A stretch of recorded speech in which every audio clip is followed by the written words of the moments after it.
আজকের এই ডিপ ডাইভে আমরা এমন একটা বিষয় নিয়ে কথা বলতে যাচ্ছি যা আসলে আধুনিক ইঞ্জিনিয়ারিংয়ের অন্যতম বড় একটা বিষয়। একদম।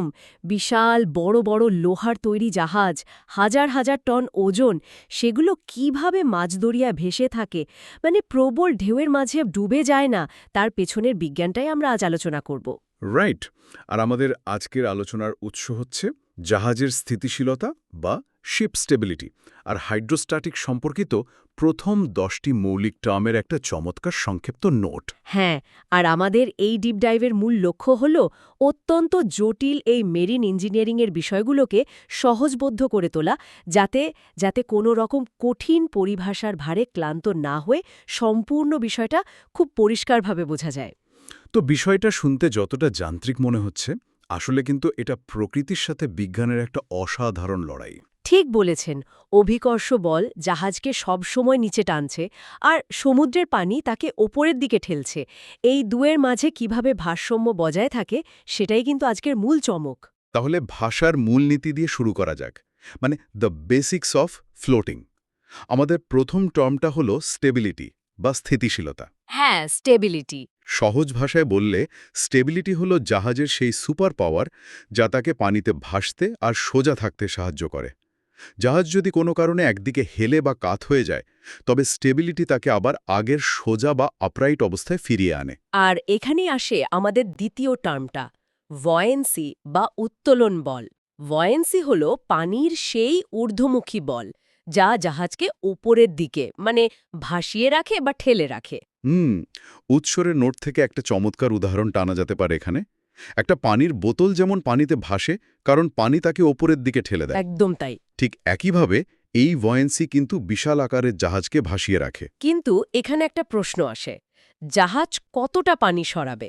এটাই হলো আমাদের তৃতীয় কনসেপ্ট, ডিসপ্লেসমেন্ট। Right, displacement. হ্যাঁ, জাহাজ যখন পানিতে ভাসে তখন সে যে পরিমাণ পানি সরিয়ে দেয় তার ওজনই হল ডিসপ্লেসমেন্ট। আর এর ফর্মুলাটা হল displacement equals to light weight plus dead weight. মানে লাইটওয়েট হল জাহাজের নিজস্ব কাঠামো আর মেশিনারিজের ওজন, আর ডেডওয়েট হল কার্গো, জ্বালানি বা মালামালের ওজন। ঠিক। তো যদি জাহাজে কার্গো বা মালামাল ভর্তি করা হয়, মানে ডেডওয়েট বাড়ে, তবে এটি আরও বেশি পানি সরিয়ে দেয়, ফলে ডিসপ্লেসমেন্টও বেড়ে যায়। ব্যাপারটা বেশ লজিক্যাল। এবার আলোচনার মোড় ঘোরানো যাক কেন্দ্রের লড়াইয়ের দিকে, মানে ভর বনাম উত্তোলন। আমাদের চতুর্থ টার্ম হল ভর কেন্দ্র বা সেন্টার অফ গ্র্যাভিটি, যাকে সংক্ষেপে জি বলা হয়। জি হল জাহাজের এমন একটা কাল্পনিক বিন্দু যার মধ্য দিয়ে জাহাজের সম্পূর্ণ ভর বা ওজন সরাসরি নিচের দিকে কাজ করে। ব্যাপারটা বোঝার সুবিধার্থে আমরা একটা ভারসাম্য রেখার কথা কল্পনা করতে পারি। এই জি বিন্দুর অবস্থানের উপর স্টেবিলিটি ভীষণভাবে নির্ভরশীল। একদম। মূল সূত্রটা হল জি বা ভরকেন্দ্র যত নিচে থাকবে জাহাজের স্টেবিলিটি তত বেশি হবে। আর এটা যত উপরে উঠবে স্টেবিলিটি তত কমবে। ঠিক। এবার আসি পানির নিচের অংশে, মানে আমাদের পঞ্চম টার্ম, ভয়েন্সি, কেন্দ্র বা সেন্টার অফ ভয়েন্সি, যাকে বি বলা হয়। পানির নিচে জাহাজের যতটুকু অংশ ডুবে থাকে তার ভলিউমের বা আয়তনের কেন্দ্রবিন্দুই হল বি। আর এখানে একটা দারুণ আহা মোমেন্ট আছে, মানে যখন জাহাজ হেলে যায় তখন এই বি বিন্দুটি কিন্তু স্থির থাকে না। তাই নাকি? হ্যাঁ, এটিও সরতে থাকে, কারণ ডুবে থাকা অংশের আকার বদলে যায়, আর এটি সরে গিয়ে জাহাজকে আবার সোজা হতে সাহায্য করে। এটি মূলত জি এর নিচের দিকের টান আর বি এর উপরের দিকের ধাক্কার এক চমৎকার খেলা। ওয়াও! মানে জি আর বি এর এই লুকোচুরি আসল কাজটা করছে। একদম। আর এই খেলার কারণেই তৈরি হয় ম্যাজিক বিন্দু, আমাদের ষষ্ঠ টার্ম, মেটা সেন্টার বা এম। জাহাজ সামান্য হেলে যাওয়ার পর ভয়ংশীর নতুন ঊর্ধ্বমুখী রেখাটি আগের সোজা রেখাকে যে বিন্দুতে ছেদ করে সেটাই হলো মেটা সেন্টার। আর এই এম এর গুরুত্ব কিন্তু অপরিসীম। এম এর অবস্থানই নির্ধারণ করে জাহাজটি স্থিতিশীল কিনা। মানে একটা শর্ত আছে এখানে, তাই তো? হ্যাঁ, শর্তটা হলো এম যদি জি বা ভর কেন্দ্রের উপরে থাকে তবে জাহাজ স্থিতিশীল, আর যদি এম কোনোভাবে জি এর নিচে চলে যায় তবে জাহাজ মারাত্মক অস্থিতিশীল হয়ে পড়বে। বুঝতে পেরেছি। তার মানে এই অদৃশ্য বিন্দুগুলোর অবস্থান ট্র্যাক করাটা খুব জরুরি, আর এর জন্যই আসে দূরত্বের হিসাব। ঠিক, আমাদের পরবর্তী 3টি টার্ম মূলত এই দূরত্বের পরিমাপ। সপ্তম টার্ম হল কেবি বা কিল টু ভয়েন্সি। জাহাজের একদম নিচের স্থায়ী অংশকে বলা হয় কিল। এই কিল থেকে বি বা ভয়েন্সির কেন্দ্র পর্যন্ত উল্লম্ব বা ভার্টিক্যাল দূরত্বই হল কেবি। অর্থাৎ এটি জানায় ঊর্ধ্বমুখী ধাক্কার কেন্দ্র ঠিক কত উঁচুতে আছে। একদম। এরপর আসে অষ্টম টার্ম বিএম বা বয়েন্সি টু মেটা সেন্টার। এটি হল বি থেকে এম পর্যন্ত দূরত্ব। এটি মূলত জাহাজের আকার এবং পানির লেভেলের মানে ওয়াটার প্লেনের ওপর নির্ভর করে। আর নবম টার্মটা হল কেএম, মানে কিল টু মেটা সেন্টার। কিল থেকে সোজা মেটা সেন্টার বা এম পর্যন্ত মোট দূরত্ব।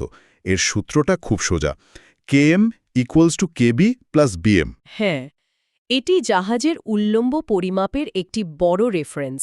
আর এই সবগুলো পরিমাপ জানা থাকলে আমরা পৌঁছাতে পারি সবচেয়ে গুরুত্বপূর্ণ জায়গায়। চূড়ান্ত নির্ধারক 10 নম্বর টার্ম, মেটাসেন্ট্রিক হাইট বা জিএম।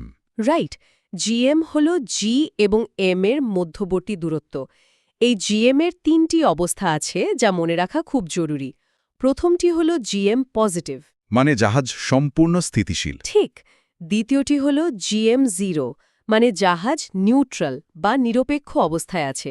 এই অবস্থায় নিজে থেকে সোজা হওয়ার ক্ষমতা তার নেই। আর তৃতীয়টি জিএম নেগেটিভ, এটা মানে জাহাজ মারাত্মক অস্থিতিশীল এবং উল্টে যাওয়ার প্রবল সম্ভাবনা রয়েছে। সর্বনাশ। তার মানে বিএম যত বড় হবে, জিএম তত বড় হওয়ার সুযোগ পায়, ফলে স্টেবিলিটি বাড়ে। সহজভাবে বললে, জিএম বড় হলে জাহাজ খুব দ্রুত সোজা হয়ে যায়, আর জিএম ছোট হলে জাহাজ ধীরে ধীরে সোজা হয়। একদম নিখুঁত সারসংক্ষেপ। এই 10টি টার্ম শুধু খাতায় লেখা কিছু সূত্র নয়, এগুলোই হলো সেই অদৃশ্য নিয়ম যার ওপর নির্ভর করে বিশ্ব বাণিজ্যের বড় বড় জাহাজগুলো উত্তাল সমুদ্র পাড়ি দেয়। জি, বি এবং এমের এই চমৎকার জ্যামিতিক সম্পর্কের কারণেই হাজার হাজার টান ওজনের জাহাজ নিরাপদে ভেসে থাকে। সত্যি এক অসাধারণ বিজ্ঞান। তবে আলোচনা শেষ করার আগে একটা গভীর প্রশ্ন ছুড়ে দেওয়া যাক। আমরা জেনেছি যে ডিসপ্লেসমেন্ট হল লাইটওয়েট এবং ডেডওয়েটের যোগফল, আর ভরকেন্দ্র বা জি জাহাজের স্থিতিশীলতা নির্ধারণ করে। কিন্তু একবার ভাবুন তো, মাঝসমুদ্রে হঠাৎ কোনো বড় ঝড়ের কারণে যদি জাহাজের ভেতরের বিশাল ডেডওয়েট বা কার্গোগুলো এক জায়গা থেকে অন্য জায়গায় সরে যায়। মানে কার্গো শিফট হয়ে যায়। ঠিক তাই। এর ফলে জাহাজের ভরকেন্দ্র বা জি মুহূর্তের মধ্যে পরিবর্তিত হয়ে যদি মেটাসেন্টার এম এর উপরে চলে যায়, তখন কি হবে? একটি সম্পূর্ণ স্থিতিশীল জাহাজের জিএম চোখের পলকে নেগেটিভ হয়ে যেতে পারে। বাপরে, মানে একটা শান্ত নিরাপদ জাহাজ মুহূর্তেই উল্টে যাওয়ার ঝুঁকিতে পড়তে পারে।